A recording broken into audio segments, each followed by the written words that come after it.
야담상회를 찾아주신 마님들과 선비님들 감사드리옵니다. 야담상회, 오늘의 이야기 시작합니다. 첫 번째 이야기 시작합니다. 봄 햇살이 따사롭게 내리쬐며 축생들 암수 모두가 정답게 거닐던 어느 날, 산뜻한 기분으로 외아들 집에 들렀다가 기분만 잡치고 돌아온 해옥은 부들장이 무너져라 한숨을 내쉬고 있었습니다. 이리도 천불이 터질 일이 또 있겠는가. 하나밖에 없는 아들놈이랍시고 금이야 오기야 생고생하며 키워놨더니만 중요할 때는 하등 도움을 주는 일이 없구나. 제 식구만 챙기기 급급해 이 어미는 안중에도 없고. 에휴, 내 팔자야. 서름이 올라온 해옥이 제 가슴을 텅텅 치며 빈방에 홀로 앉아 서러움을 삼키고 있었어요. 그녀가 이리도 자신의 아들에게 서운해하던 사정은 이러했습니다. 어린 나이에 시집와 보니 남편이라는 착자는 꼴에 선비랍시고 방 안에 틀어박혀 책 나부랭이나 들여다볼 줄 알았지? 생계를 꾸리는 일에는 일절 관심을 두지 않았습니다.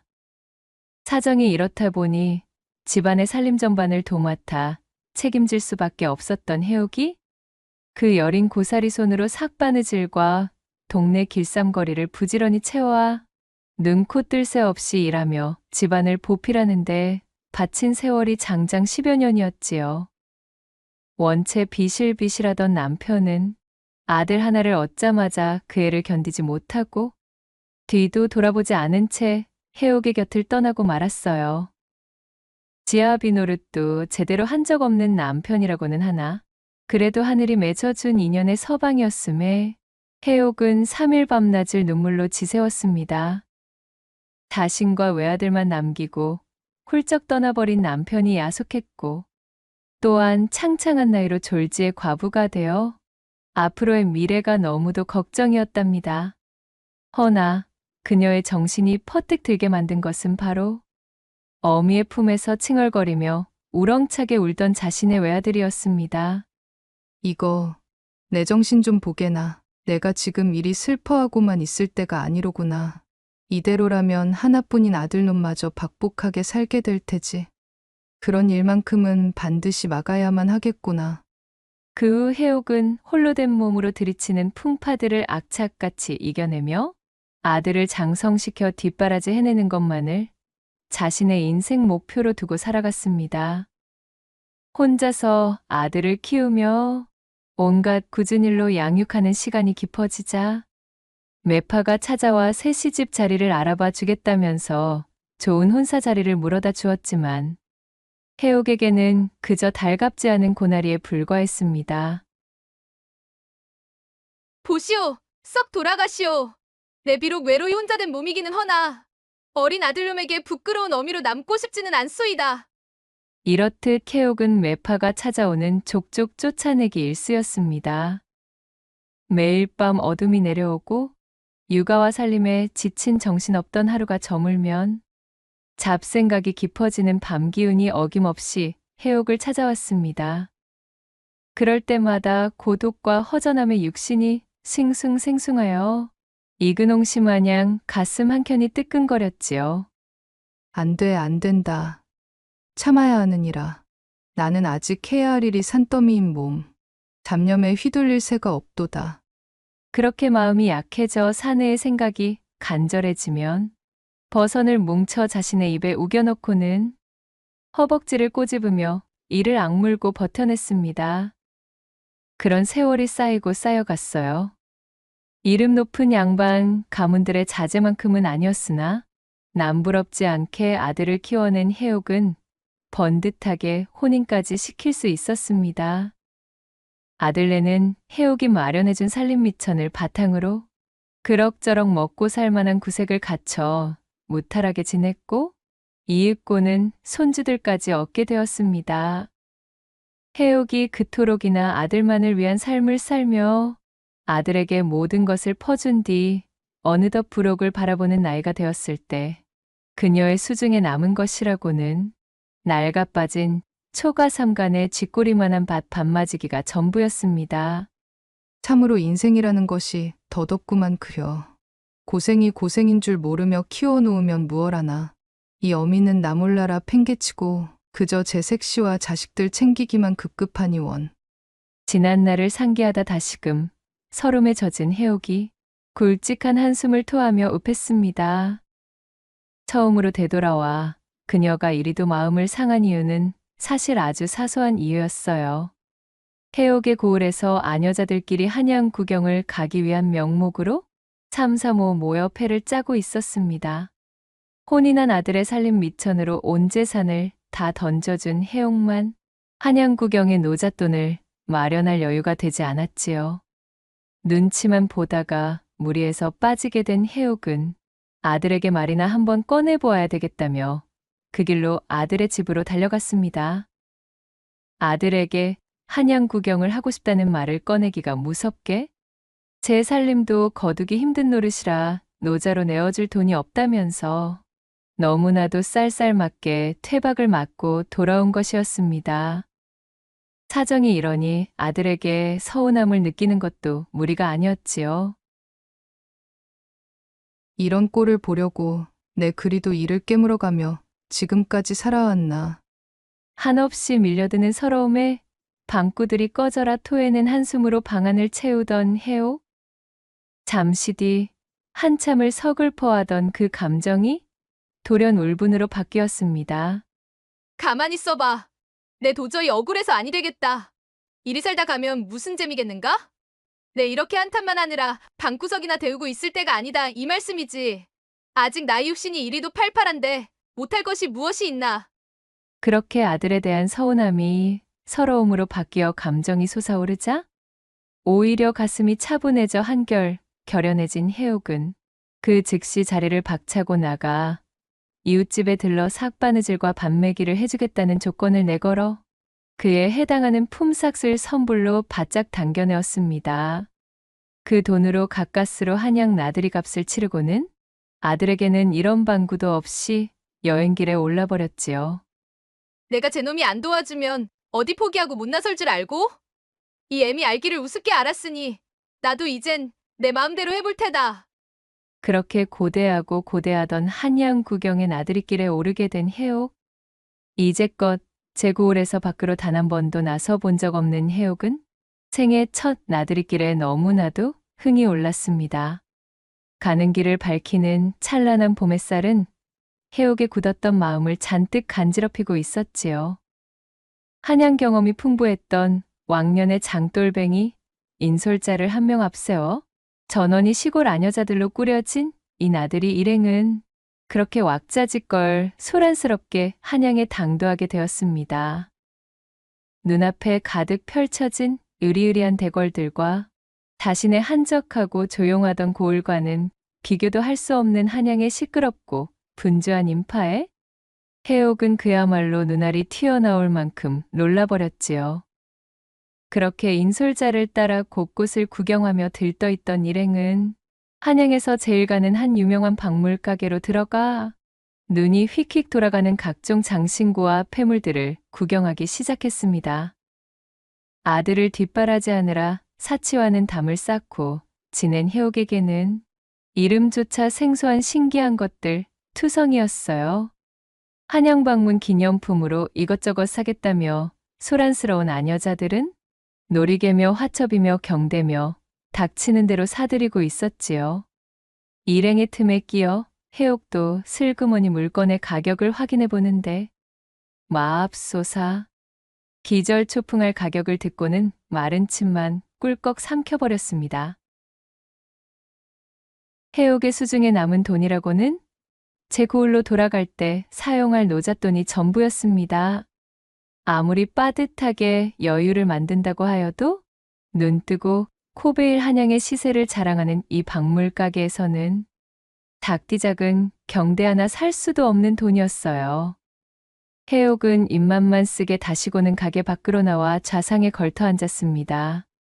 박물 가게 안에서 들려오는 일행들의 호들갑 서린 야단법석에 해옥은 어쩐지 스스로가 처량한 기분이 들었습니다.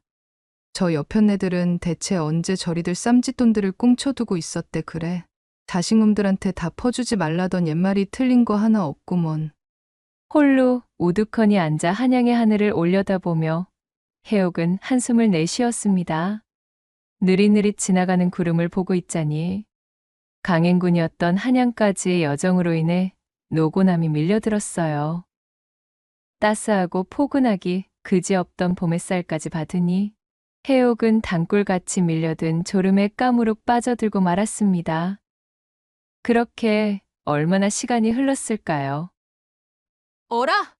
뭔가가 이상하다는 생각이 미쳐 화들짝 놀란 해옥이 퍼뜩 정신을 차려 깨고 보니 박물가게 안에 있었던 일행들이 보이지 않는 것이었습니다. 뿐만 아니라 인솔자의 모습도 온데간데 없었지요. 홀로 떨어져 있던 해옥의 부재를 전혀 눈치채지 못하고 자기네들끼리 다음 일정으로 이동해버린 것이었습니다. 엄마야, 이거 참으로 야단났구나. 이 일을 어쩌면 좋단 말인가. 그야말로 소스라치게 겁을 집어먹은 그녀는 저작거리를 돌아다니며 일행의 흔적을 쫓았으나 허사였습니다. 어느덧 해가 뉘엿뉘엿지는 참이었고 날이 저물기 시작하여 주변에는 어둠이 물들고 있었어요. 외톨이가 되어 놓친 일행을 찾아다니던 해옥은 먹먹함과 속상함에 피로까지 더해져 하얗게 창백해졌지요. 제고을에서만 평생을 살아온 그녀가 인솔자도 없는 넓은 한양 바닥에서 졸지에 팔자에도 없던 미아 신세가 되었으니 가슴이 철렁 내려앉고 말았답니다. 어이구, 이 바보 멍청이 같은 이라고는 그러게 무슨 부귀영화를 누려보겠다고 연고도 없는 이 한양까지 꾸역꾸역 와가지고서는 처량하고 속상한 마음에 그녀의 입에서는 습관처럼 자주 섞인 말이 터져나오고 있었습니다. 온종일을 익숙지도 않은 한양의 장터를 걸어대느라 퉁퉁 부어버린 두 다리가 너무 아파왔어요. 해옥은 세상에 홀로 남겨진 듯한 막막함에 바닥에 털썩 주저앉아 버렸지요. 깊은 한숨을 쉬며 이마에 흐른 땀을 훔치고 있는데 아니, 이게 어찌 된 일인가요? 그녀가 앉아있던 눈앞의 땅바닥에 값비싼 전대로 보이는 두툼한 주머니가 덩그러니 놓여있질 않겠어요? 어머나, 저것이 대체 무엇이야? 해옥이 다가가 그것을 주워들었습니다. 쩔렁 하며 제법 묵직한 무게의 전대가 소리를 내며 해옥의 손으로 들어왔지요. 전대를 열어 내용물을 확인해본 해옥은 말 그대로 졸도할 뻔하였습니다. 전대 속에는 그녀가 한 번에 셈하기도 어려울 정도의 금액으로 보이는 엽전이 가득 들어 있었으니까요. 모골이 송연해진 그녀는 당장 고개를 들어 제 주변을 살펴보았습니다. 모양 좋게 차려입은 한양의 행인들은 저마다 제 갈 길이 바쁜 듯 분주한 걸음으로 지나다니느라 이방인 해옥에겐 눈길조차 주지 않고 있었습니다. 그녀는 마른 침을 꿀꺽 삼키며 싸늘한 유혹에 빠졌지요. 이 돈이면 한양으로 돌아가는 노자뿐 아니라 아까 전 박물가게에서 보았던 온갖 휘황찬란한 장신구들도 살 수 있을 것만 같았어요. 아니지, 아니야. 잠시 동안 깊은 고민에 빠졌던 해옥이었지만 본디 천성이 바르고 불효와는 타협하지 않았던 몸. 그녀는 이내 생각을 고쳐먹었습니다. 내 그간 참으로 없이 살긴 했지만서도 이렇게 경우를 어기면서까지 마구잡이로 살아오지는 않았던 몸이자는가. 지금쯤 이 전대를 분실한 주인은 얼마나 가슴을 졸이고 있겠는가 말이야. 내 여기서 이럴 것이 아니라 이 전대의 주인부터 찾아주어야겠구나. 해옥은 전대를 소중히 품에 갈무리한 뒤 인근 장터의 주변을 돌아다니며 전대의 주인을 찾기 시작했습니다.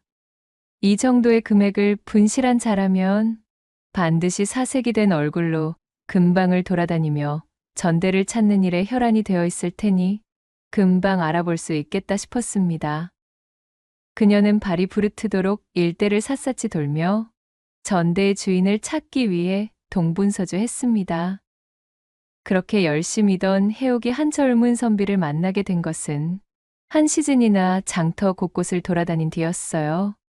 젊은 선비는 누가 봐도 넋이 나간 얼굴로 구부정히 바닥만 내려다보고 있었지요. 모양새를 보아하니 맞는 것 같기는 한데 젊은 선비에게서 어쩐지 지나칠 수 없는 이끌림을 느낀 해옥은 그에게 조심스럽게 다가가 물었습니다. 저 선비님 혹시 뭔가 잃어버리신 것이라도 있으십니까? 그러자 선비가 다 죽어가는 얼굴로 답했어요. 예, 그렇소이다. 내가 그만 돈이 잔뜩 들어있는 전대를 분실하였지 뭡니까. 오늘 중으로 중요한 셈을 치르려 준비한 돈이거늘 이것 참 난감하게 되었습니다. 선비님, 그 전대의 색상과 안에 들어있던 대략적인 금액이 어찌 되는지요? 푸른색 비단에 금실이 놓아져 있고 대충 200냥쯤 들어있는 전대요만 헌데 어찌 그러십니까? 젊은 선비가 묘사한 전대가 자신이 습득한 전대와 일치하자 해옥은 품에서 전대를 꺼내 선비에게 내밀어 보였습니다. 이것은 선비님의 전대가 맞는 듯합니다. 저 안쪽 장터의 바닥에 떨어져 있던 것을 발견하여 마침 주인을 찾기 위해 이리 돌아다니고 있던 참이지요. 하늘이 도와 겨우 주인을 찾게 되는군요. 해옥에게서 전대를 받아든 선비가 믿을 수 없다는 얼굴을 하며 깜짝 놀라 물었습니다. 아니, 그 때문에 이곳을 돌아다니셨단 말입니까? 대체 얼마나 헤매신 geb니까?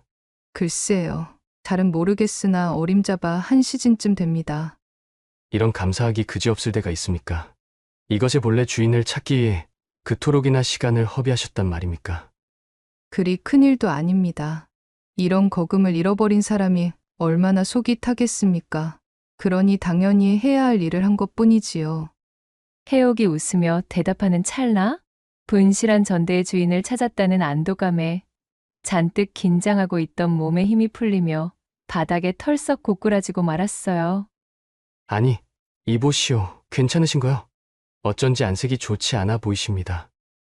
일행을 놓친 불안함과 한양에 홀로 고립되며 쌓인 어마어마한 긴장으로 잔뜩 움츠려 있던 해옥은 그 길로 그만 정신을 잃고 까무러치고 말았습니다.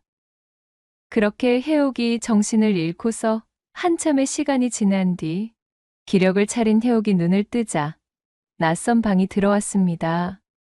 그 한쪽에 앉아 걱정스러운 표정으로 해옥을 살피고 있던 젊은 여인이 안색을 살피는 목소리로 물었습니다. 깨어나셨군요. 어찌 정신이 좀 드시는지요? 내가 어찌 이곳이 어디인지요? 안심하셔요. 이곳은 저희 집입니다. 저는 이 집의 둘째, 갑이라고 합니다. 기억이 나실는지 모르겠으나 간밤 제 오라버니께서 장터를 헤매시다 혼절하신 귀인을 모셔왔지요. 오라버니께 일련의 이야기는 들었습니다. 오라버니가 분실한 전대를 찾아주셨다면서요? 참으로 어지신 성품을 가진 분이시군요. 거듭 감사드립니다. 보아하니 한양분이 아니신 듯한데 어쩌다 그 드넓은 장터를 홀로 헤매고 계셨던 건지요? 해옥에게 예를 올린 가비는 이후로도 그녀를 극진히 간호하며 한양까지 당도하게 된 상세하고 기나긴 이야기를 차분하게 들어주었습니다. 해옥의 긴 이야기가 마무리되자 가비는 걱정스러운 표정으로 고개를 끄덕였어요. 저런 한양 바닥이 복잡하고 분벼 무척이나 고되셨을 텐데 참으로 고생이 많으셨군요. 같이 거동했다던 일행들도 참으로 야속하네요. 함께 나선 사람이 낙오되었는데도 어찌 그것을 알아차리지 못할 수가요. 오늘은 아무 걱정일랑 마시고 편히 쉬셔요. 그렇게 해옥은 친절한 가비의 융숭한 대접을 받으며 하루를 푹 쉬고 이튿날 개운하게 아침을 맞이했습니다. 해옥이 눈을 뜨자 가비와 젊은 선비가 아침상을 드리며 반갑게 인사를 건네왔지요.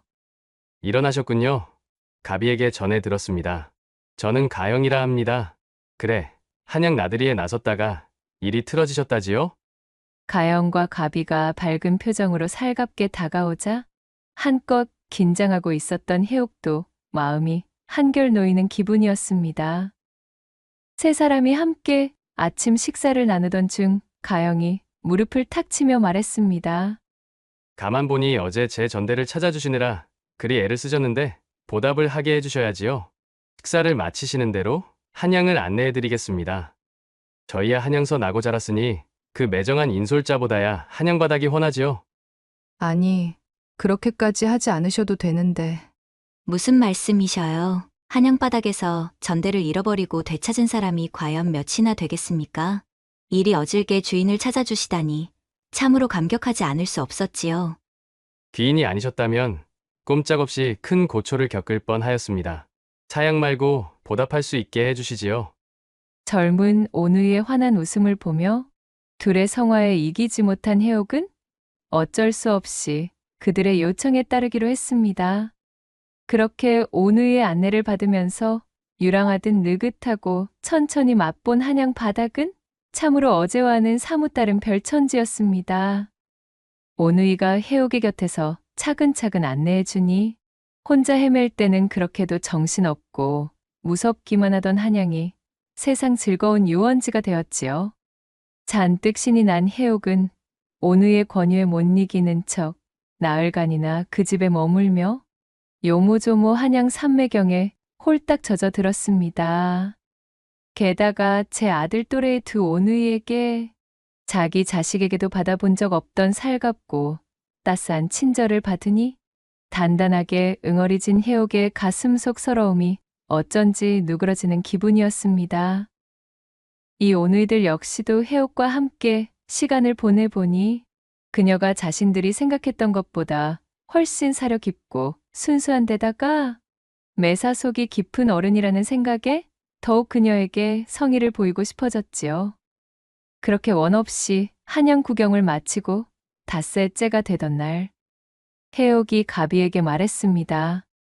저기, 이제 나도 슬슬 집으로 돌아가야 할 것 같다네.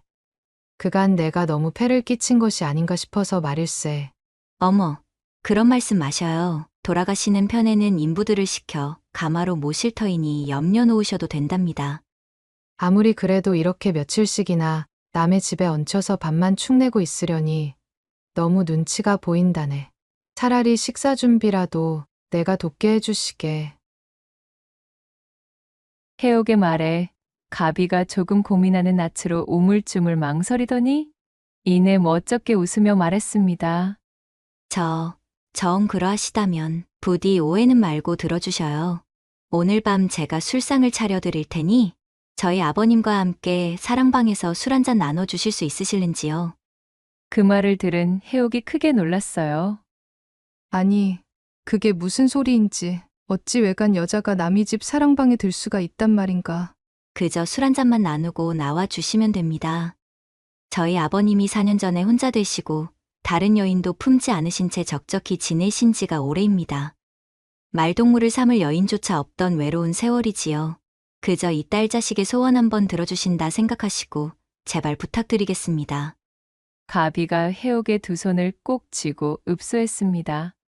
해옥은 깊은 고민에 빠져 한참을 망설였지요. 부탁드립니다. 가비의 절절한 애원에 해옥은 마지못해 고개를 끄덕였습니다. 그리고 그날 저녁, 가비가 정성스레 차려낸 술상을 들고 해옥을 앞세워 사랑방으로 들어갔습니다. 아버님, 귀한 손님분께서 아버님께 인사 여쭈러 오셨어요. 그러자 방 안에서 서책을 읽고 있던 중년의 남성이 고개를 들고 인자한 미소를 지으며 말했습니다. 아이들에게 이야기는 많이 들었습니다. 첫째 놈의 전대를 찾아주셨다지요? 그래, 지낼 만은 하십니까? 그럼요. 덕분으로 아주 잘 지내고 있습니다. 얼떨결의 분위기에 휩쓸려 겸연쩍은 얼굴로 자리에 앉으니 그 모습을 본 가비가 잘 되었다는 듯 셀쭉 웃음을 보이며 그럼 이야기들 나누셔요. 하고는 후다닥 사랑방에서 물러갔습니다. 해가 저문 시간에 외간 남자와 사랑방에서 단둘이라니 일찍이 한 번도 해본 적 없던 행동에 해옥의 가슴이 묘하게 요동쳤습니다. 늦게 배운 도둑질이 이래서 무섭다는 거구나 하는 괴팍한 생각이 머릿속에 유영하듯 떠오르자 해옥은 고개를 가로저으며 잡념을 떨치려 애썼지요. 인사가 늦었습니다. 저는 이 집안 가장인 가택이라 합니다. 귀인의 안색을 보아하니 아무래도 우리 둘째 녀석이 조금 짓궂은 장난을 칠 모양으로 귀인께 어려운 부탁을 조른 모양입니다. 애비 혼자 오냐오냐 키웠더니 저리도 아직 천방지축입니다. 부디 너무 언짢아는 말아주시지요. 저것이 어미를 잃고서는 늘 우울하게만 지내더니 손님께 정이 많이 드러나 봅니다. 자, 귀하신 손님이시니 제가 먼저 한 잔 드리겠습니다. 그렇게 가택의 잔을 받아든 해옥은 곁눈질로 그의 얼굴을 흘끔 바라보았습니다. 가택은 제법 근사하게 나이가 들어 단단한 기품이 엿보이는 사내였지요.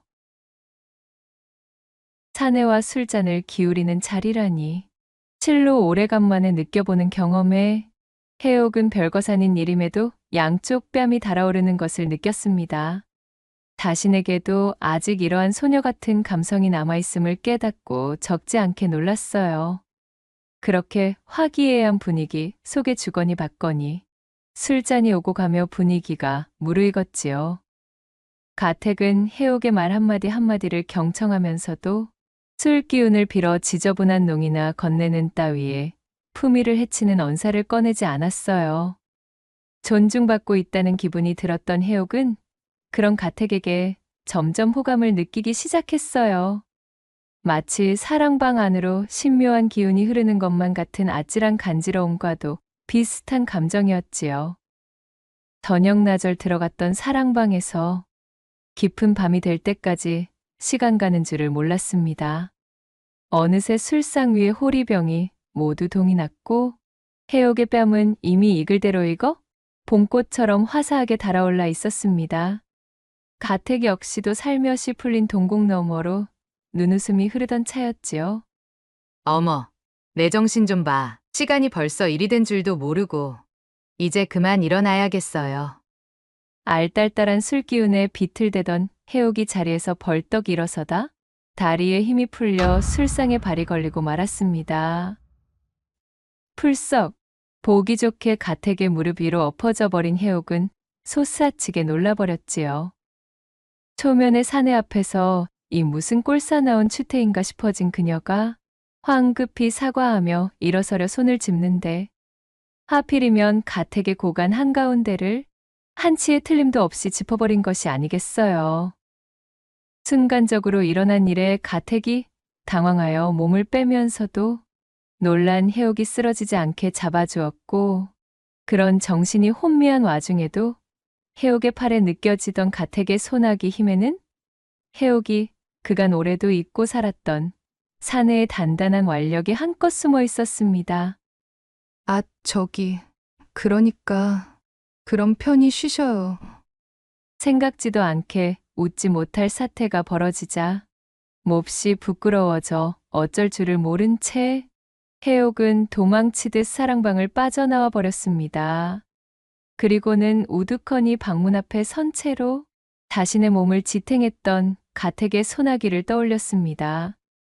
한치의 흔들림도 없던 그 강직함이라니 손끝으로 느껴졌던 감각으로 보건대 필시 예사의 사내가 아님을 그녀는 익히 알 수 있었지요. 내가 미쳤지. 망측하기 싫이. 내 머리가 어찌 된 겐가? 이리도 발칙한 생각을 다 하고 있다니 말이야. 도리질을 하며 떨쳐내보려 해도 향긋하게 나누던 술기운으로 간당간당한 그녀의 인내심 앞에 근사하기 짝이 없는 물증까지 더해지니 도통 무용지물이었습니다. 그때 건넌방에서 잠에 들지 않고 해옥을 기다리고 있던 가비가 빼꼼 고개를 내밀더니 그녀에게 쪼르르 다가와 입을 열었습니다. 어찌 벌써 나오셨는지요. 혹여 저희 아버님이 어떤 실수라도 그럴 리가 없질 않은가. 아닐세. 그런 것이 아니라네. 한창 때 소녀처럼 달아오른 해옥은 손사래를 치며 말을 더듬었어요. 꼭 사랑방 안에서의 일을 들킨 것만 같은 기분이 든 해옥은 자신도 모르게 심장 근처에 손을 가져다 대고 쿵쾅거리는 고동소리에 귀를 기울였습니다. 영락없이 첫사랑에 빠진 소녀의 모양새였지요. 그러자 가비가 해옥의 두 손을 꼭 잡고는 말했습니다. 갑작스럽다고 느끼실 수도 있고 참으로 염치 없는 말이오나 부디 어머님이라고 부르게 해주실 순 없을지요. 당혹스러우시겠지만 요 며칠 듣고 지켜본 바 저희 아버님의 혼처로 거론되던 그 어떤 아녀자들보다도 성품이 곱고 강인하신 분 같습니다. 부디 제 뜻을 곡해하지 마시고 저희 아버님의 새 반려가 되어주실 수는 없으실까요? 이복에나 그것이 그리 간단히 정할 수 있는 것이 아닌 것을 잘 알고 있지 않소. 나로 말하자면 일단은 아들 내외도 있는 몸이고 아들에게는 한양으로 나들이를 나간다는 말조차 꺼내지 않아. 지금쯤 없어진 어미 때문에 걱정이 한가득일 것이라네. 그러니 오늘 처음 본 초면이 사내와 합가 여부를 결정 본다는 것이 어디 쉽게 확약할 일이겠는가. 오늘 처음 본 초면의 사내라는 대목을 입 밖에 내던 해옥은 그 초면의 사내와 방금까지 묘한 기류를 뿜어내던 자신의 모습이 떠올라 두 뺨이 할 일 없이 붉게 물들어가고 있었지요. 가비는 간절한 눈빛이 되어 한 발짝 물러나며 말했습니다. 물론 귀인분의 그 마음 모르는 바도 아니며 저 역시도 단시간에 결정하고픈 문제는 아니랍니다. 제가 아직은 젊은 나이지만 저희 아버님의 재물을 노리고 접근해온 수많은 혼처의 사람들을 곁에서 지켜보며 나름의 성구하는 갖추었다 생각됩니다. 귀인이야말로 적격의 죄인이시지요. 허나 귀인께서 아직 마음을 정하지 못하시겠다면 저도 이 이상 곤혹스럽게 만들 수는 없는 노릇이지요. 다만 천천히 궁리해 주시길 바라겠습니다. 가비는 예를 올리며 잔뜩 기대에 찬 걸음으로 물러갔고 해옥은 그런 가비의 뒷모습을 한참이나 바라보다가 이윽고 자신의 거처로 돌아갔습니다. 거처로 돌아와 자리에 앉고서도 끊임없는 고민이 밀려들었습니다. 자신에게 꿈처럼 닥쳐온 일련의 일들이 미래에 복이 될지 화가 될지는 알 수 없는 노릇이었으니 말이지요. 휴, 혼자 된 시간이 깊어지니 이리도 겁이 많아진 게지. 호롱불을 끄고 복잡한 머리를 뉘어 잠자리에 들려는 찰나 무언가 결심이 섰는지 결연해진 얼굴이 된 해옥은 몸을 일으키고는 마루를 지나 가택의 사랑방 문을 벌컥 열었습니다. 아직 가시지 않은 술기운 때문에 여전히 얼굴이 달아올라 있던 가택이 기별도 없이 사랑방으로 다시 돌아온 그녀의 얼굴을 바라보며 놀라 물었습니다. 아니, 귀인께서 어쩐 일로 다시 오시었소? 잔뜩 무안해하는 가택의 말을 들은 해옥은 숨을 크게 들이쉬고 말했습니다. 느닷없이 결례를 범해 죄송합니다. 하지만 확실하게 매듭을 지어야만 제 속이 풀릴 것 같아서 말이지요. 그러니 대답해 주셨으면 합니다. 제가 느끼고 있는 이 감정을 함께 느끼고 계신가요?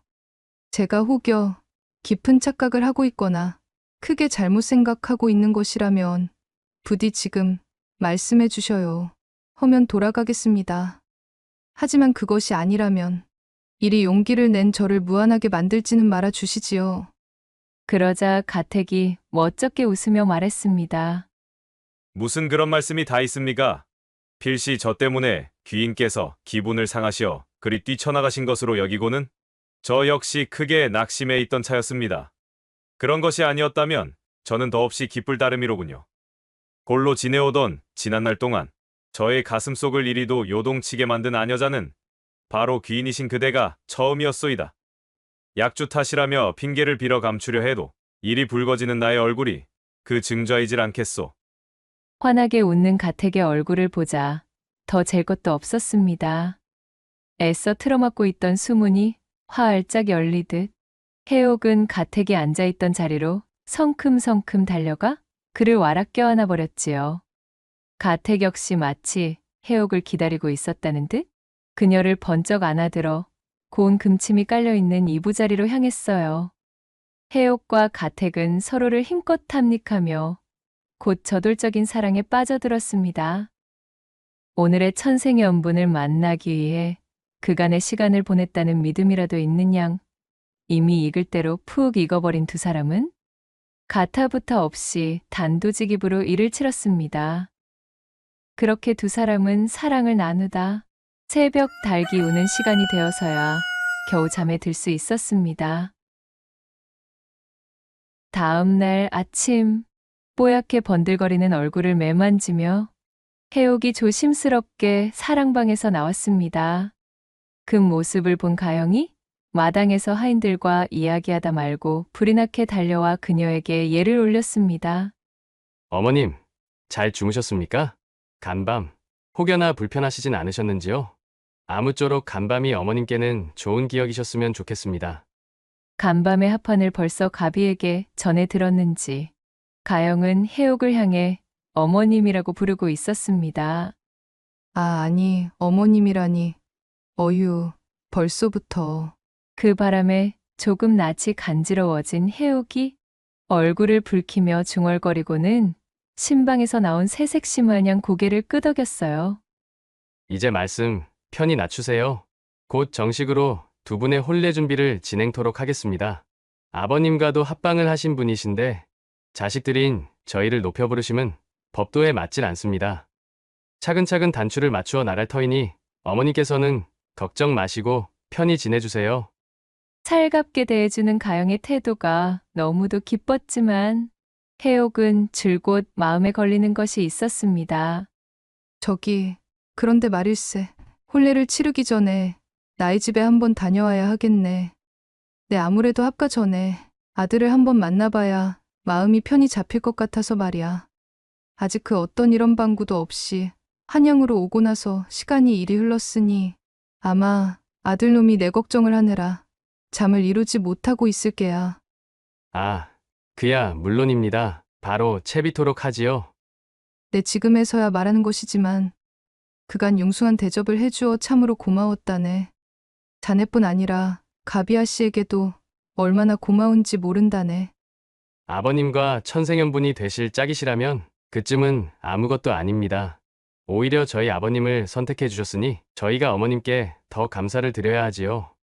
거슬러 올라가면 이는 결국 어머님께서 제 전대를 찾아주시려던 그 옳은 마음으로 비롯된 일이니까요. 가영은 웃으며 하인들을 불러 채비에 들어갔고 마침 사랑방 문이 열리며 가택이 나왔습니다. 그의 웃는 낯을 보자 간밤 대단하고도 전륜했던 방종들이 떠올라 해옥의 얼굴은 다홍치마 빛깔이 되고 말았어요. 가택 역시도 허리를 두드리며 간밤이 녹록지 않은 밤이었음을 시사했답니다. 이야기는 안에서 들었습니다. 때마침 가시는 여정의 인근지에 저도 볼 일이 있으니 저와 함께 나서시지요. 길동무가 있으면 더욱 낫지 않겠습니까? 이것이 얼마 만에 느껴보는 외롭지 않게 시작하는 하루인지 해옥은 가슴 벅찬 뜨거움에 마음이 날아갈 듯 하였습니다. 물론입니다. 그래 주신다면 더없이 감사하지요. 이렇게 가택과 함께 귀한 길에 오른 해옥은 한양을 향해 고독한 걸음을 옮겼던 지난 때를 추억하며 웃음이 새어나왔습니다. 사람의 연이라는 것이 이렇게나 신기합니다. 한양으로 첫걸음을 떼었을 때에는 이런 만남이 기다리고 있을 줄은 상상도 못하였답니다. 그것은 저도 마찬가지입니다. 당신을 만나기 전에는 그저 방 안에 틀어박혀 호라비 냄새나 풀풀 풍겨대고 있던 재미없는 사내였을 뿐이지요. 그날 밤 함께 들었던 술이 합헌주가 될 것이라고는 내 미처 생각치 못했다. 들구경이며 꽃구경이며 봄내음 물씬한 길을 사내와 단둘이 정답게 가려니 해옥의 얼굴에도 미소꽃이 한박 피어 올랐습니다. 그렇게 웃고 떠들며 여행을 즐기니 천리길도 한 걸음이라 어느새 아들 내외의 집까지 당도한 해옥이었지요. 그녀는 대문 밖에서 아들을 부르려다 말고 멈칫하고 말았습니다. 아들에겐 말도 없이 한양행에 올라 그곳에서 새로 만난 사내와 느닷없이 재취하려는 의사를 비치는 것에 반대를 하면 어쩌나 내심 걱정이 앞섰으니까요. 그간 아들만 바라보며 지냈던 삶에서 이제야 자신을 위한 인생을 열어보려 하는데 기왕이면 아들의 축하를 받고 싶었던 것이지요. 그러나 그런 해옥의 걱정을 보기 좋게 비웃기라도 하듯 아들은 해옥이 한양길에 오른 사실조차도 까맣게 모르고 있었습니다. 아니 그럼 그간 나에게 기별 한번 해본 적조차 없다는 게야? 이리도 오랜 기간 집을 비웠거늘 내가 한양으로 향했다는 사실에는 아예 관심조차 없었다는 말이니. 한양에 가 있는 기간 동안 어미와 연락이 닿지 않아 노심초사하고 있을 거라 생각했던 해옥의 예상과는 달리 아들은 애초에 아무런 관심도 없었던 것이지요.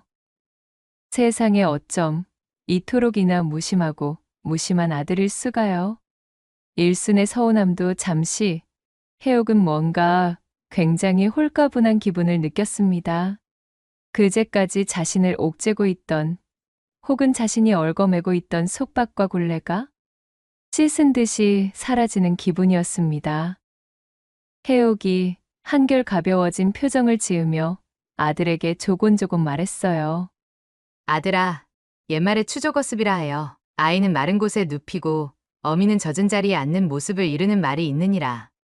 자식을 기르는 어머니의 노고를 마다하지 않는 사랑을 일컫는 그런 말이란다. 그간 우리 곁을 떠난 남편의 목까지 홀몸으로 너를 번듯이 키워야 한다는 강박에 빠져 그만 너를 잘못 키워버린 듯 하구나. 오늘부로 너는 너대로, 나는 나대로 그렇게 살자꾸나 아들아. 천륜으로 맺은 인연이라 하여도 봄날 하루 기묘하게 얽힌 꿈 같은 순간의 찰나 인연보다 그 깊이가 얕기도 한 법임을 내 지금에서야 뼈저리게 느끼게 되었구나. 이젠 나도 더 이상은 너에게 되지도 않는 서운함을 느끼며 그렇게 전전긍긍하지 않을 터이니 각자의 인생을 멋지게 살아내는 것으로 천륜의 인연을 지키면 되지 싶다. 몸 건강히 잘 지내도록 하여라, 아들아. 아들의 무심한 태도를 보고 마지막 일말의 미련마저도 깔끔하게 털어낼 수 있게 된 해옥은 아들을 향해 이같이 선언하고는 그 길로 아들의 집을 나와 가택과 합가하는 것에 확신을 가지게 되었습니다. 해옥을 따라 나섰던 가택의 볼일도 모두 정리를 마치게 되었고 어느덧 날은 저물어 하루 묵을 곳이 필요했습니다. 하인이 알아봐준 주막에 당도하여 여독도 풀 겸 방에 들어섰지요. 주모가 푸짐하게 만들어 온 술상을 받고서는 노곤해진 몸으로 서로를 바라본 해옥과 가택. 그간 아들에 대한 묘한 죄책감으로 몸을 사리던 해옥에게 이제는 거리낄 것이 없었습니다. 그럼 저기 서방님, 엊그제의 밤을 이어서 계속할까요? 저기 주막 안에 다른 사람들이 듣기라도 하면 어쩌려고 이러십니까? 저번에 밤에 보니 거사 때 상당히 입 밖으로 노랫가락을 뽑는 것을 좋아하시는 모양이던데. 여기는 귀인네 고을 근방이라 귀인을 알아보는 사람들도 많지 않겠소이까? 어머, 그건 걱정 마셔요. 혼자 된 시절 해오던 버릇으로 주변이 소란으로 물들지 않고도 치를 방법이 있습니다. 해옥은 자신의 짐 보따리 속에서 깔끔하게 빨아둔 버선 한 겹을 꺼내 공 모양으로 돌돌 뭉쳤어요. 두툼하게 공처럼 말린 그것을 입안 가득 물고는 가택에게 눈짓을 하였지요. 그리하여 주막은 마치 선선한 봄날씨에 군불이라도 화활할 지펴넣은 듯 한여름과도 같은 열기를 뿜어내기 시작했습니다. 이후로 한양으로 돌아간 해옥과 가택은 자식들인 가영과 가비의 지극한 효도를 받으며 혼례를 올리게 되었습니다. 한양 유명 천석군 집안이 재취에 들어 집안의 웃음꽃이 끊이질 않는다는 풍문이 산 넘고 물 건너 이웃 고을에까지 무성하게 퍼질 지경이었어요. 그리하여 두 사람은 남은 여생을 함께 지내며 서로를 돕고 위하는 나날들로 채우면서 행복한 세월을 꾸려나갔다는 후문이 옵니다. 두 번째 이야기 시작합니다. 옛날 옛적의 조선 북촌의 한 고을 뼈대 있는 집안에서 맏딸로 태어난 열비라는 이름의 여식이 있었습니다. 그녀는 성장하면서 단아한 품행과 어진 마음씨로 주변 모든 사람들의 사랑을 받으며 무럭무럭 자라났지요. 오랜 기간 자식이 없었던 그녀의 부모님은 그녀를 각별히 아끼며 애지중지하였습니다.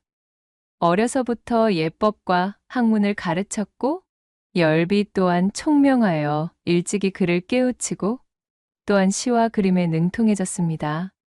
사람들은 그런 열비를 보며 그녀의 미래가 탄탄대로이리라 입을 모아 말하곤 했어요. 하지만 불행은 소리도 없이 찾아왔습니다. 그녀가 12살 되던 해 한양나들이에서 돌아오던 부모님이 갑작스레 화적대를 만나 그만 세상을 떠나고 말았던 것이지요. 준비도 없이 맞이한 부모님의 부재는 끔찍한 악몽과도 같았고, 아직 어린 열비가 견디기에는 매일매일이 고통이었습니다. 부모님이 남긴 유산은 있었으나 일가 친척들이 그것을 탐내어 집안에 조금씩 발을 들이기 시작했지요. 그들의 손길은 점점 뻗어나가 집안의 재산을 잠식해갔고, 대를 이을 아들이 없던 집안의 유산은 그렇게 열비가 손을 쓸 틈도 없이 순식간에 사라져버렸습니다. 부모님을 잃은 슬픔 속에서 혼자가 된 열비는 믿었던 친척들마저 등을 돌리자 더욱 고립감을 느꼈습니다. 재산을 탐낼 때까지만 하더라도 친절히 다가왔던 친척들은 더 이상 수탈할 재산이 없어진 열비를 그저 귀찮은 존재로 여기며 멀리했지요. 열비가 의지할 사람이라고는 자신이 태어나면서부터 오랜 세월을 함께했던 유모뿐이었습니다. 유모는 열비를 제 자식처럼 아끼며 이제는 얼마 남아있지도 않은 재산으로 살림을 꾸려나갔습니다. 그러나 시간이 지날수록 유모 역시 나이가 들어 몸이 쇠약해졌지요. 유모는 항상 열비에 대한 걱정뿐이었습니다. 아씨, 누가 뭐라고 하든 이 험한 세상에선 그저 어떻게든 살아남는 것이 최고이며 또한 그것이 효도임을 잊지 마셔요. 아씨의 부모님께서 그것을 가장 원하실 거구먼요. 참말로 제가 끝까지 아씨를 보필하며 살아야 하는데 남겨질 아씨 걱정에 제가 눈이라도 편히 감을라나 모르겠습니다. 그게 무슨 말이야, 유모. 알겠어. 알겠으니까 그런 쓸쓸한 소리는 다시 입 밖에 꺼내지 말아줘. 유모의 말에 열비는 굳게 입술을 깨물며 다그쳤습니다. 그리고 얼마 지나지 않아 마지막까지 자신을 돌봐주던 유모마저 눈을 감게 되었고, 하인들이 모두 떠난 텅 빈 집에 남은 열비를 찾아온 고독은 감히 그 크기를 짐작할 수조차 없는 것이었습니다. 부모님이 물려주신 유일한 재산이던 집마저 다른 이의 손으로 넘어갈 처지가 되자 그녀는 혼자가 된 자신을 지키기 위해 힘겨운 선택을 해야만 했습니다. 유모의 말대로 이대로 무너질 수 없는 노릇이지. 어떻게든 반드시 살아보이겠어. 열비는 결국 퇴기 출신이던 유모와의 연이 닿아있던 권번에 자신의 몸을 의탁하기로 마음먹었습니다. 비로소 기녀의 길을 걷기로 작정한 것이지요. 권번으로 들어간 열비는 한시를 짓는 법, 악기를 다루는 법, 그림을 그리고 다듬는 법 등 다양한 예술을 익혀나갔습니다. 점점 자신의 지적 재능과 감각을 갈고 닦은 열비는 그곳에서 자신의 숨겨져 있던 예인적 재능을 꽃 피울 수 있었지요. 열비는 마음 한켠 깊은 곳에 부모님과 유모에 대한 그리움을 간직한 채 그렇게 권번에서 차곡차곡 시문과 음곡, 습자, 가무, 예의 등을 익혀나갔습니다. 반가의 여식으로 태어나 천민의 삶을 사는 기녀의 길을 걷는 것이 수치스러울 법도 하였으나 열비는 개의치 않았지요. 어려서부터 홀로 견디며 버텨야 했던 아픔이 서려 있어서였을까요? 권번에서 배움을 거듭할수록 그녀에게서는 눈에 보이지 않는 진중한 기품이 흘렀습니다. 사람들은 그녀를 볼 때마다 한순간 말을 잇곤 했어요. 그것은 단지 점점 나이를 먹을수록 돋보이는 열비의 미모 때문만은 아니었습니다. 열비의 미소에는 슬픔과 품위가 동시에 서려 있었고, 그녀의 행동에는 지나온 아픔의 세월에 실린 무게와 기품이 담겨 있었지요. 열비는 단순한 기녀가 아니었습니다. 시조를 지어 읊으면 그 문장이 너무도 아름다워 사람들의 입에 오르내렸고, 사군자를 그릴 때면 그 끝에서 생명력이 넘쳐나는 듯하였어요. 열비가 그린 매화는 혹한 속에서도 꺾이지 않는 강인함을, 난초는 은은한 향기를, 국화는 고고함을, 대나무는 결코 휘지 않는 절개를 보여주는 듯 했습니다. 또한 모사에도 소질이 있었기에 그녀가 그린 사군자를 병풍에 담아 완성하면 그것은 하나의 예술품이 되었기에 암암리에 그것을 구하려는 자들이 건번에 줄을 대곤 하였습니다. 열비의 솜씨가 녹아있는 작품들은 건번 안에서도 뛰어난 걸작으로 칭송받았으며 또한 열비의 이름을 더욱 빛나게 만들었지요. 그러던 17의 어느 날 열비는 드디어 태양관이라는 커다란 무대로 적을 옮기게 되었습니다.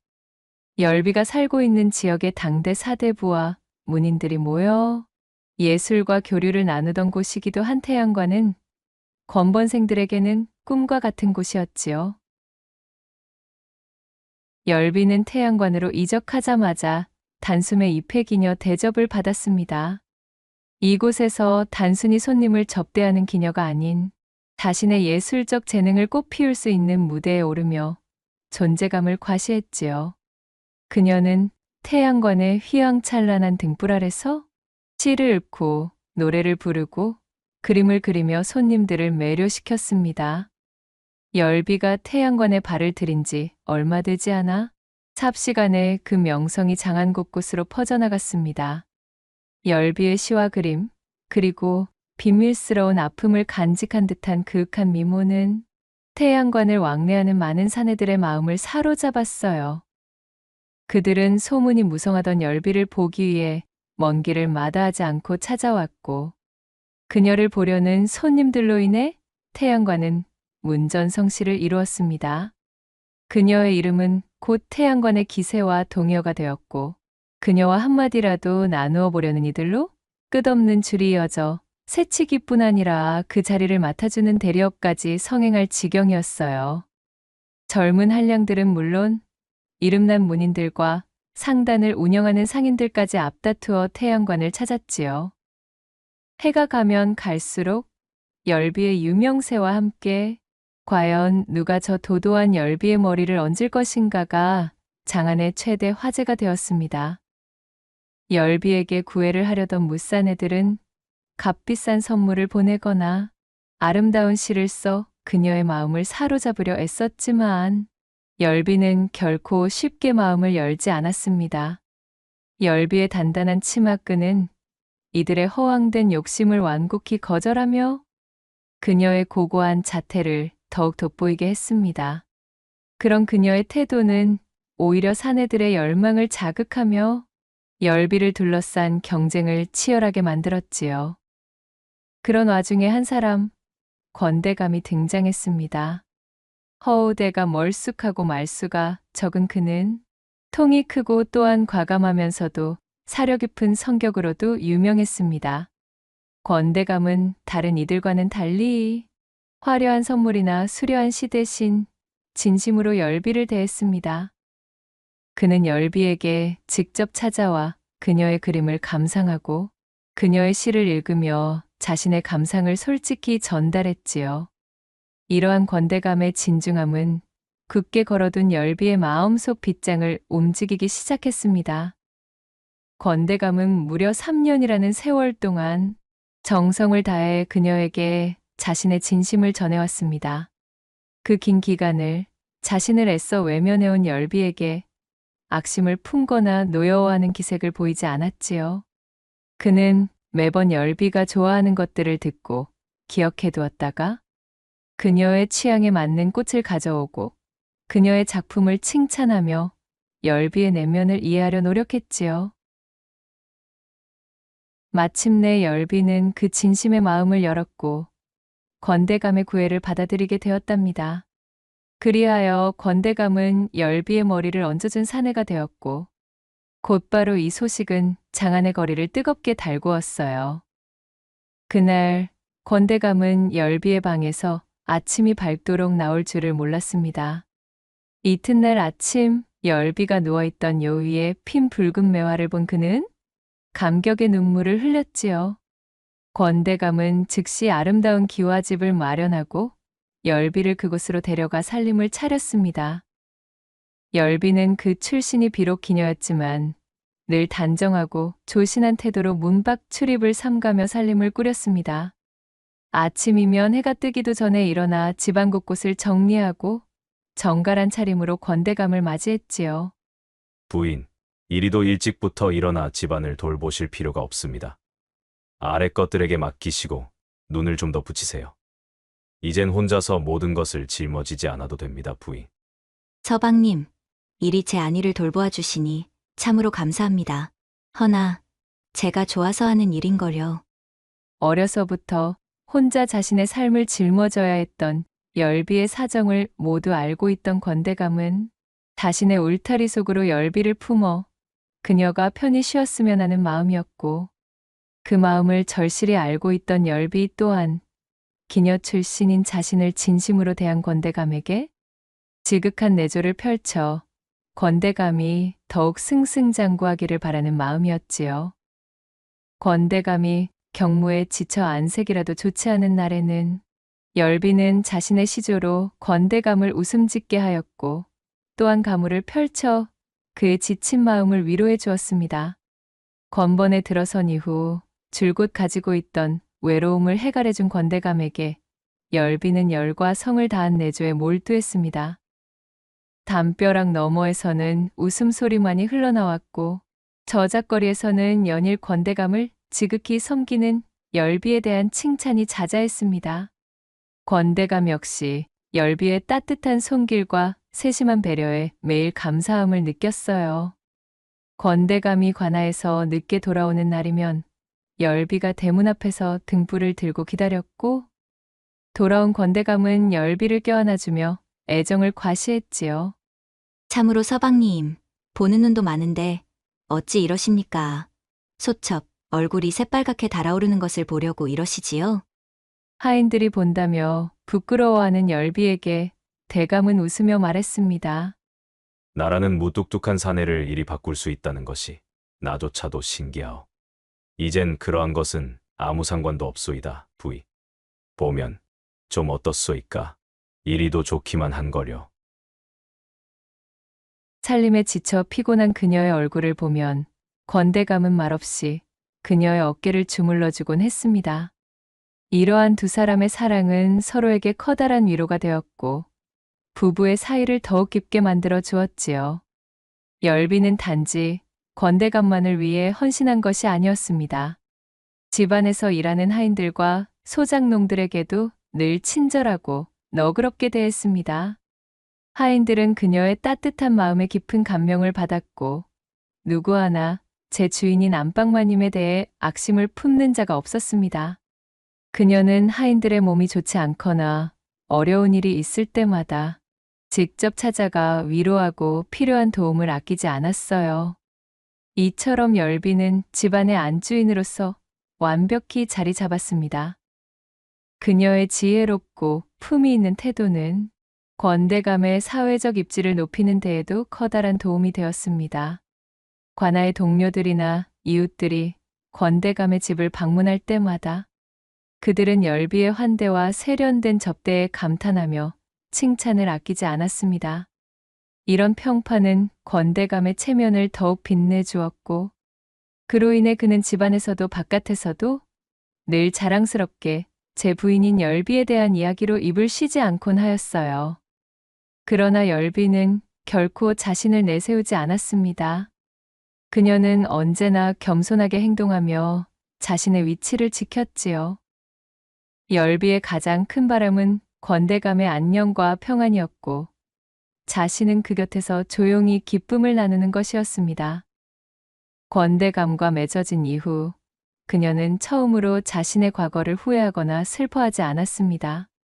오히려 그 과거가 자신을 지금의 자리에 있게 해주었다 생각하며 하루하루를 감사하는 마음으로 살아갔습니다. 열비는 곧 예쁜 딸을 낳았고, 이 아이는 권대감의 마음을 사로잡아 그의 사랑을 한몸에 받았어요.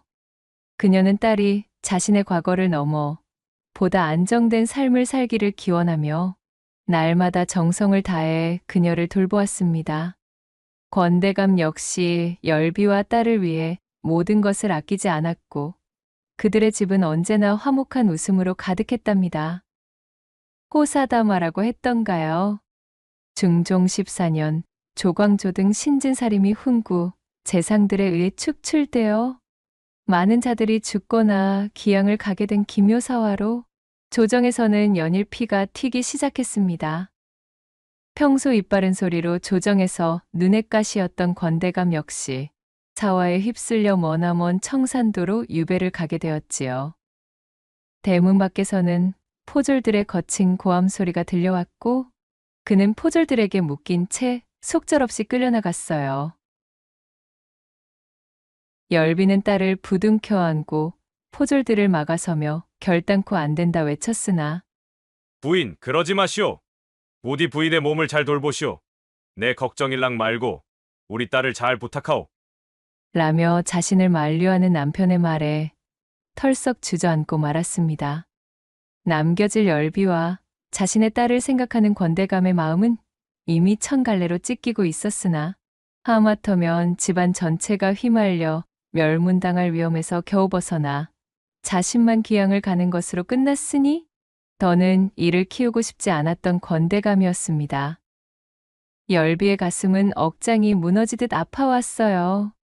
그렇게 권대감이 끌려간 대문 앞에 홀로 남은 열비는 온몸에 힘이 빠져 하염없이 그 자리에 주저앉아 있었습니다.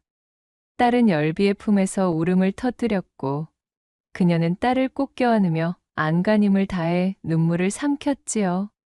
그러나 열비의 떨리는 손가락만은 그 슬픔을 감추지 못하고 있었습니다. 열비는 속으로 굳게 다짐했어요. 자신의 남편이 돌아올 때까지 어떤 시련이 닥치더라도 딸과 함께 반드시 살아남아야 한다고. 자신에게 소중한 삶을 선물한 지아비 권대감과 또한 자신의 딸이 해맑은 웃음을 지을 수 있도록 열비는 자신을 단단히 다잡아야 했습니다. 청산도로 유배를 간 권대감의 소식은 멀고도 드물게 들려왔습니다. 그는 험한 바다를 건너 외진섬에서 고된 생활을 이어가고 있다는 풍문이었지요. 풍문의 진위 여부조차 확실하지는 않았으나 그마저도 열비는 반갑고 소중했습니다. 닿지 않는 자신의 지아비에 대한 그리움을 품에 묻고 열비는 남모르게 밤새도록 흐느꼈어요. 그러는 사이 생과부 신세가 된 열비를 어떻게 해볼 심산으로 몇몇의 사내들이 찝적대기도 하였지만 언감생심 그녀의 굳은 심지와 권대감을 향한 충절을 꺾을 수는 없었지요. 그녀는 딸 앞에서는 결코 약한 모습을 보이지 않으려 했었지만 홀로 있을 때면 권대감에 대한 그리움과 현실의 무게가 그녀를 무너뜨리곤 하였습니다. 그렇게 지옥과도 같던 3년이라는 시간을 버텨낸 열비, 추나추동, 꽃 피고 새우는 봄이 연달아 찾아왔고 스산하게 낙엽이 흩날리는 가을 또한 깊어감에도 열비와 그녀의 딸은 대문을 꼭 잠그고 두문불출이었습니다.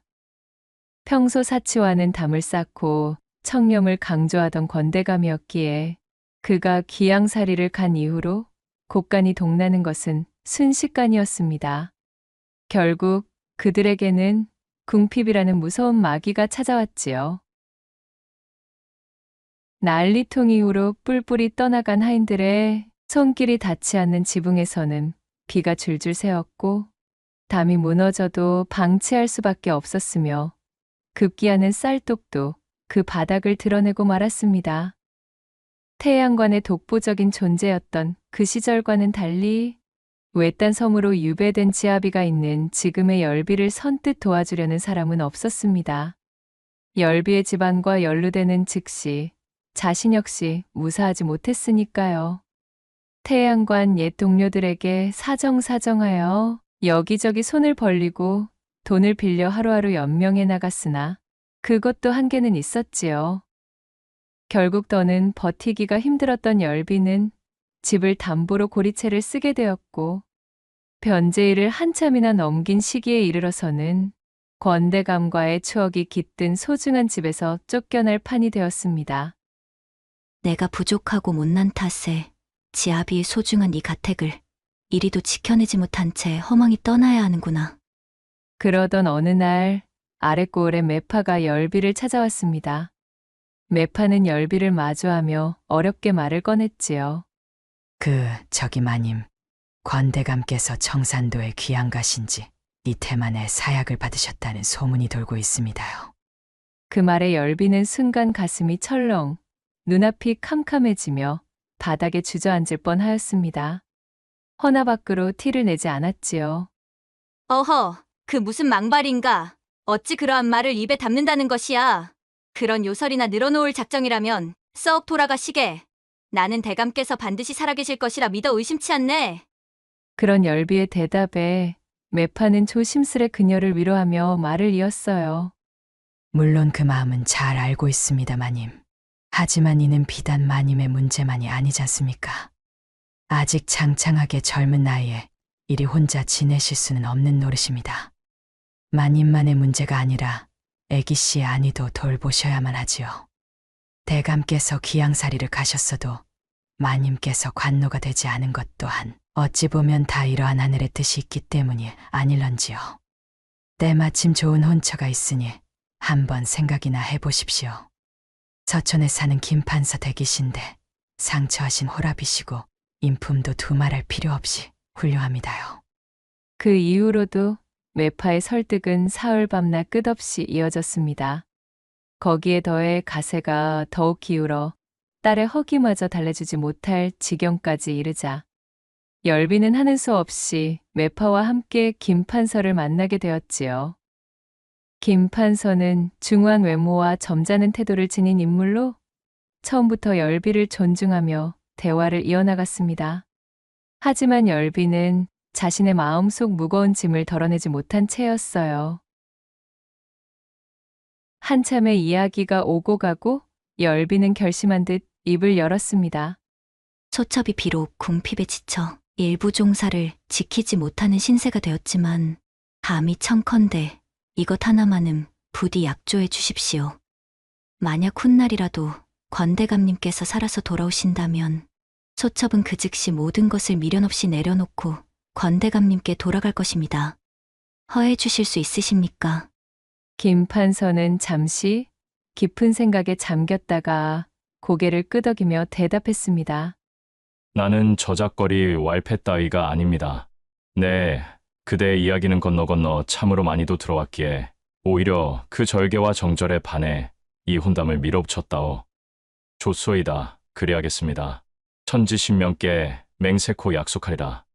그의 목소리에는 그릇이 큰 사내의 확고한 뜻이 담겨 있었습니다. 그는 열비의 손을 조심스레 잡으며 덧붙였지요. 비단 일이 틀어져 귀양을 가게 되었다고는 하나 나 역시 권대감의 고결한 정신과 그가 보인 사대부의 모범을 모르는 바 아니오. 만약 그리 된다면 약조한 대로 하겠소이다. 딸을 위해 그리고 현실을 위해 열비는 새로운 길을 선택해야만 했어요. 모두가 손가락질할 것이 뻔하였으나 딸을 굶길 수는 없었던 열비는 깊은 숨을 내쉬며 새로운 삶을 향한 문을 열기로 결심했습니다. 여기저기 열비가 진 빚을 김판서가 모두 갚아주고 열비의 집에 걸려있던 담보도 풀어주었습니다. 그녀는 권대감과의 소중한 추억이 서려있는 집의 대문을 어루만지며 눈물을 흘렸지요. 이후 딸을 데리고 김판서 집으로 들어가게 되었습니다. 마침 김판서에게는 어린 딸이 하나 있었는데 어머니를 잃고 난 뒤부터 마음의 문을 닫아버린 상태였습니다. 열비는 자신의 어린 시절이 떠올라 처음부터 그 아이에게 다가가려 노력했지요. 어린 나이에 부모를 잃은 슬픔을 누구보다 더 잘 알고 있었던 열비는 김판서의 딸을 자신의 딸처럼 정성을 다해 돌보았습니다. 열비의 따뜻한 손길과 진심 어린 노력은 차츰 아이의 마음을 열기 시작했어요. 상처한 이후로 제 아비 김판서에게조차 한마디도 뻥끗하지 않던 딸아이가 처음으로 열비에게 말을 건네며 어리광을 피운 것이지요. 그 모습을 본 김판서는 감격을 금할 길이 없었습니다. 각고의 노력 끝에 김판서의 딸은 열비를 어머니라고 부르기 시작했고 열비는 그 순간 눈물을 흘리며 아이를 꼭 껴안고는 말했어요. 그럼 물론이지. 너도 내 딸이란다. 나를 어미로 받아주어 참으로 고맙고 또 고맙다 아가야. 이제부터는 절대 너를 어미 없는 그늘에 두지 않으마. 그녀의 진심 어린 말에 아이는 비로소 활짝 웃으며 마음에 지고 있던 그늘을 서서히 내려놓았습니다. 열비는 시어머니에게도 정성을 다했습니다. 시어머니는 처음 과거 기녀의 출신에 기양간지 아비를 두었다는 이유로 열비를 탐탁지 않게 여겼지만 그녀의 성실하고 조신한 태도와 진심 어린 봉양의 마음을 열기 시작했지요. 열비는 매일 아침 직접 달인 탕약을 시어머니께 올리고 또한 집안의 하인들조차 꺼리는 지저분한 시중들 역시 눈 하나 깜짝이지 않고 해냈습니다. 함께 보내는 시간이 늘어나고 늘 자신의 말을 경청하는 열비를 보며 시어머니는 점차 열비에게 가졌던 선입견을 벗어던지고 열비가 자신의 아들을 향해 보인 내조에 깊은 만족감을 드러냈습니다. 이듬해 열비는 달덩이 같은 아들을 낳았습니다. 아이가 태어나자 김판서와 시어머니는 기쁨을 감추지 못했어요. 시어머니는 아이를 품에 안고 눈물을 흘리며 말했습니다. 우리 집안에 이런 경사가 생기다니. 참으로 아가, 네가 우리 집안의 복덩어리로구나. 김판서 역시 열비의 손을 잡고 연신 감사의 뜻을 전했습니다. 정말 고맙소, 부인. 부인 덕분에 집안이 환하게 빛나고 있어. 열비는 이후 단연간 내리 아들 둘을 더 집안에 안겨주었습니다. 김판서의 집안은 손이 귀한 집안으로 유명했기에 이 경사는 집안을 더욱 화목하게 만들었지요. 시어머니는 연일 주변 사람들에게 며느리 자랑하기에 바빴습니다. 열비가 데려온 딸도 친손녀처럼 아끼며 늘 곁에 두고 귀여워해 주었지요. 열비는 김판서의 내조와 아이들 돌보기에 최선을 다하며 자신의 자리를 굳건히 지켰습니다. 그녀의 헌신과 사랑은 어둡고 고요하던 집안을 밝게 만들었고 처음 열비가 김판서의 집안 사람이 되었을 때 우려의 목소리를 내던 사람들은 언제 그랬냐는 듯 그녀를 두둔하며 추켜 세우기 바빴지요. 김판서의 집안은 사람들의 부러움을 사는 모범적인 가문으로 자리 잡게 되었어요.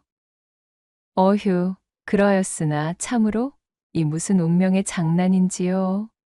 태평스럽던 이 집안에 날벼락이 떨어지고 말았습니다. 열비를 제외한 모두가 이미 죽었을 거라 여긴 기양 같던 권대감이 기양살이를 끝내고 돌아온 것이지 뭐겠어요. 열비는 이 소식을 들은 순간 온몸이 얼어붙는 듯 했지요.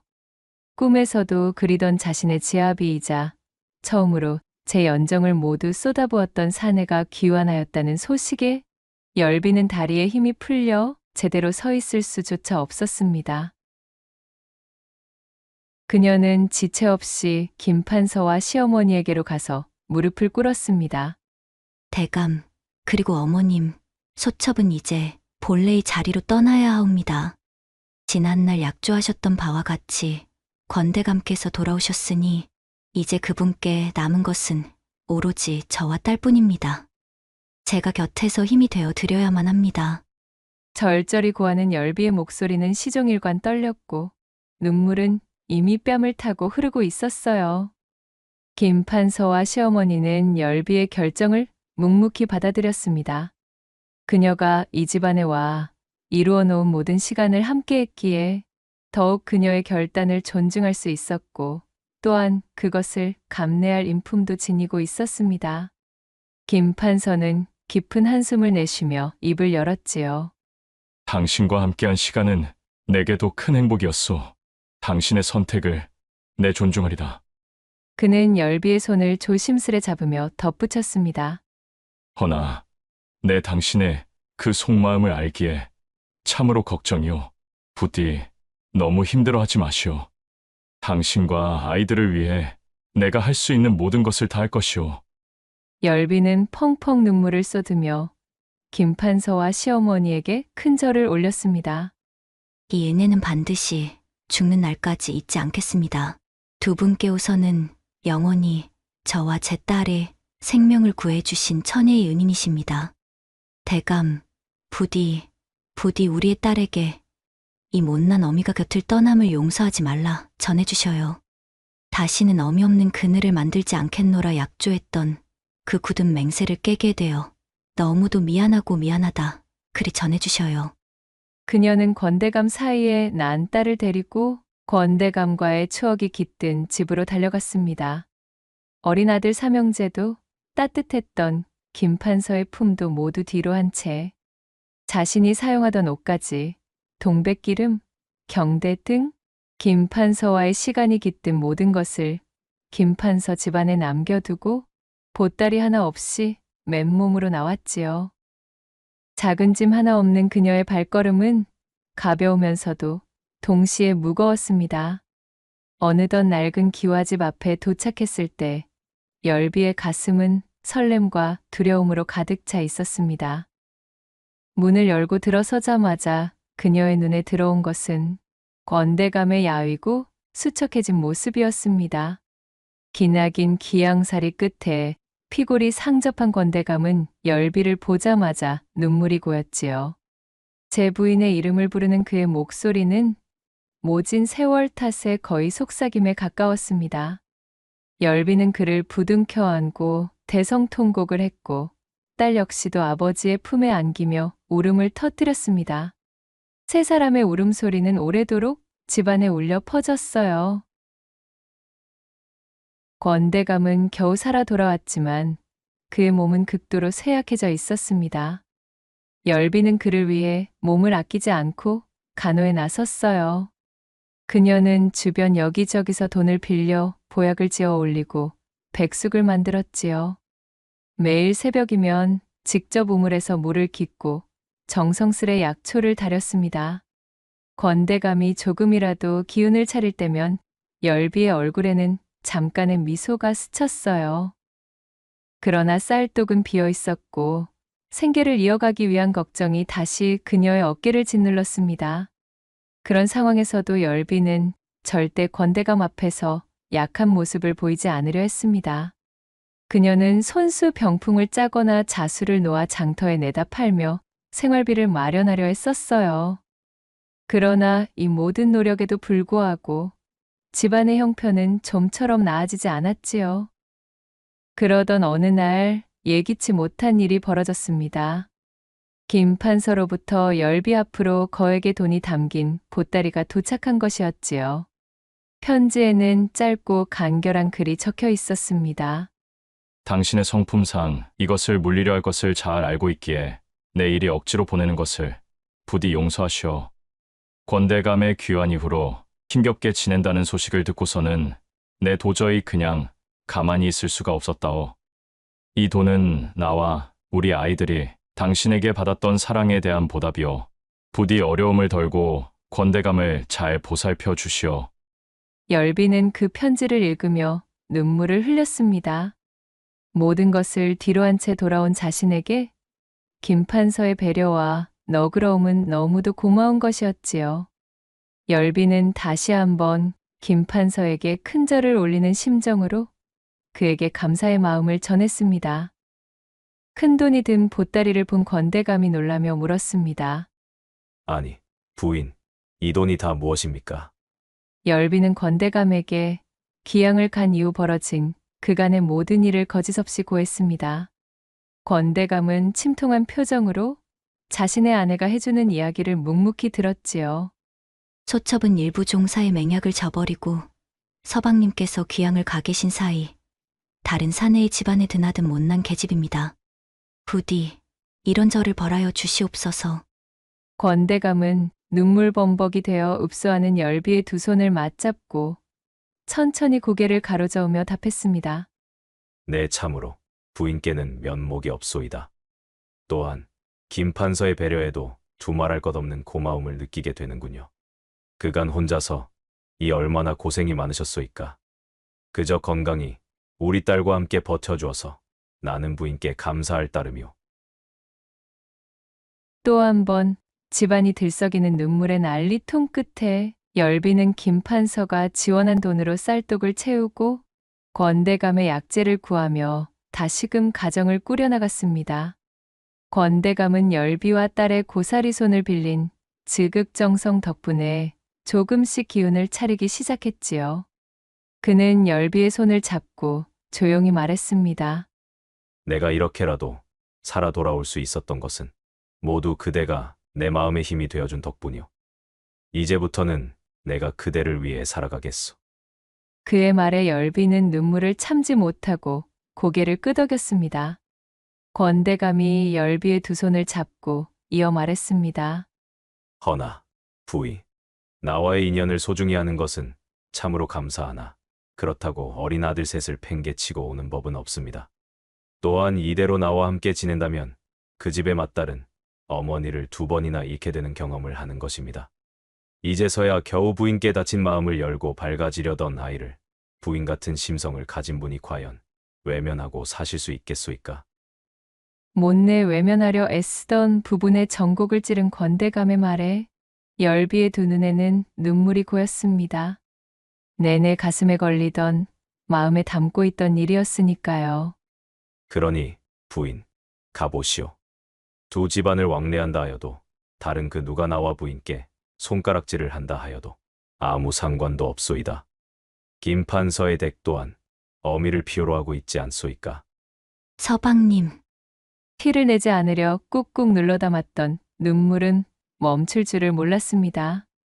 눈앞에 아른거리던 아들 셋에 그리고 자신을 친어미처럼 따르던 김판선의 맏딸 생각에 꽉 찼던 서름이 터져 이불에 얼굴을 묻고 토해내듯 많이도 울었지요.